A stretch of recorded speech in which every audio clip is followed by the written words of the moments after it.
Have you ever wanted to see a dinosaur movie with no actual dinosaurs in it? Me neither. But that is today's movie. King Dinosaur. There's no dinosaurs in it. I'm not kidding. When a rogue planet called Nova is spotted coming into our sun's orbit, close enough to Earth to reach by space shuttle or rocket as they call it,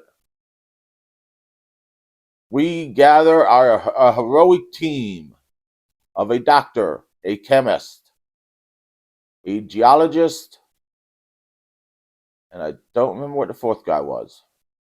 He wasn't an actual pilot because they didn't have an actual pilot on the team.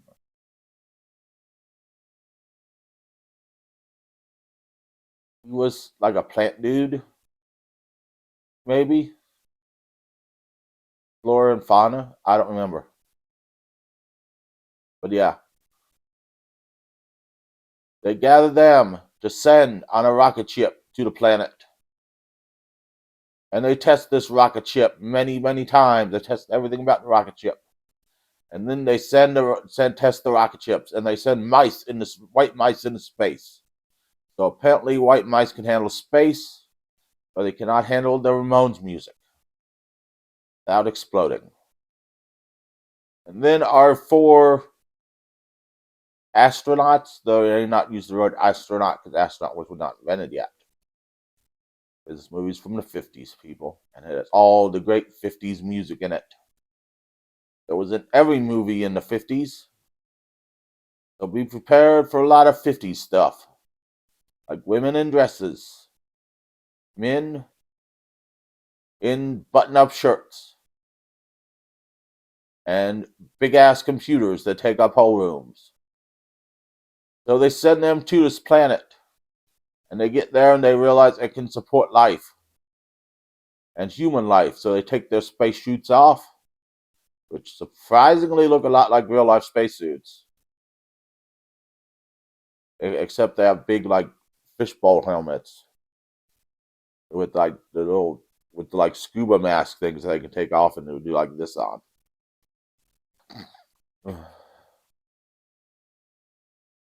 And explore the planet. First thing they do is they wander around. Deciding the one lady, they go to check out a lake. And they realize it's lake-like. And they take baths and change clothes. Now they don't go to explore, are there animals in this lake? But don't worry, they apparently don't get killed in this lake. Nobody dies in this movie. I mean, this is a 50s movie. Nobody dies. One person almost dies. But we'll get to that later. So they take baths in this lake and change clothes. But don't worry, like in all 50s movies, they pack plenty of guns. Because in the 50s, guns solved all problems. That's why kids went to school with guns. Parents went to school with guns. Parents went to work with guns. Teachers went to school with guns. Everybody went everywhere with guns in the 50s. Except for our soldiers. We gave them high-powered laser guns in the 50s. We've just kind of reverted back in technology as we went along. So then they make camp for the night because they can't find their way back. And they're taking shifts on watch. When the one lady, the chemist, reveals she's in love with the doctor. Well, they don't reveal it. We realize they're in love as they kiss, and they go for a walk. But then the doctor falls down a hill, and he fights an alligator. Or maybe it was a crocodile. I don't know. He didn't say whether he'd see me in a while or he'd see me later. And he gets wounded. So they take him back and they treat his wounds. But they decide he has to stay there at camp because he's in no shape to travel. And the chemist stays with him. And apparently it takes them a day and a half to travel back to the ship and get the supplies and travel back to the chemist. When in no other part in this movie does it take a day and a half to travel that far. But the doctor eventually heals. And they make camp again. He eventually heals and shoots a giant bug with first a pistol, then a rifle, many, many times. And the bug dies. This is the saddest part of the whole movie, when the bug dies. But surprisingly, they don't eat it. I imagine giant bugs would be quite edible. But then the people come back, and they make camp, and they settle for the night. And the guy who's the leader takes watch. But he's busy stroking his monkey. And he doesn't see the snake come up to camp who's about to eat the doctor. But the snake just goes away on its own. Lucky snake, he didn't eat anybody. I don't see the point of the snake being in this part if the snake doesn't do anything. Except for roar like a mountain lion, roar like an alligator, or roar like a lion. And then just crawl on somebody and leave.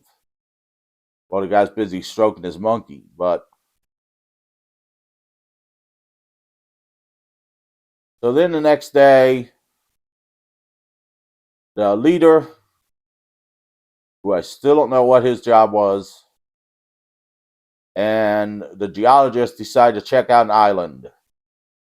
They're checking out this island with their monkey, and they get in some trouble because we finally see the dinosaurs, which are giant lizards from Ray's exotic pet store.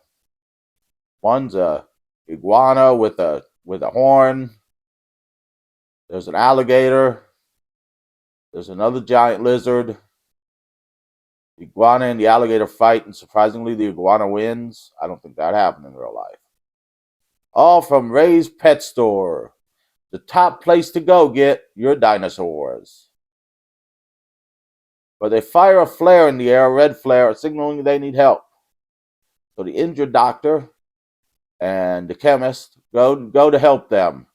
And remember the nuclear reactor they bring to power their equipment. And the iguana gets in a fight with another lizard, and they roll downhill. And so the leader and the geologist get out of the cave, and then they sit their nuclear reactor blow up like an atomic bomb at 8:30. And then they escape, and we see an armadillo, probably also from Ray's Pet Store, and an elephant. Now, I don't think Ray sells elephants. I think they had to go and find an elephant. This is the first pet I don't think they got from Ray's Pet Store.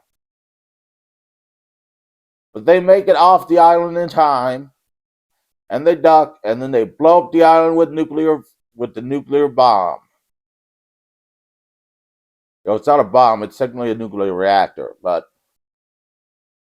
and that's how this movie ends, and they're all going home then, because the rocket's fine. This movie is not bad. It's a great 50s movie with no actual dinosaurs in it. Unless you count the alligators, who were actually alive at the time of the dinosaurs. They were just much bigger at the time of the dinosaurs and much meaner. There's no actual dinosaurs in this movie. There's just giant lizards and vultures and a monkey and a giant bug and a snake that roars. I highly recommend this movie for anyone looking to watch a dinosaur movie with no dinosaurs in it. There's also a Mystery Science Theater episode of this movie, which I have not watched. So if I stole any of their jokes, I'm sorry, I did not watch it. I haven't watched Mystery Science Theater in at least 25 years. That shows you how old I am and how old Mystery Science Theater is. So, King Dinosaur, I'm going to give it 12 out of 10 stars. It's on Tubi. Watch it. Starting in January, I will be doing the worst movies ever made, according to IMDb. I have not decided which one I'm starting with because I've not checked out where they are streaming at. So we will figure out where they are streaming at and then decide which one to start with. Surprisingly, Manos isn't on that list, which means I do not have to subject myself to the horror that is Manos: The Hands of Fate again. And Things is not on that list, which means I do not have to subject myself to the horror that is Things. Space Jam 2 also I do not think is on that list, which is another movie I do not want to watch again. So King Dinosaur, check it out. It's on Tubi. It's a good movie, just does not actually include dinosaurs.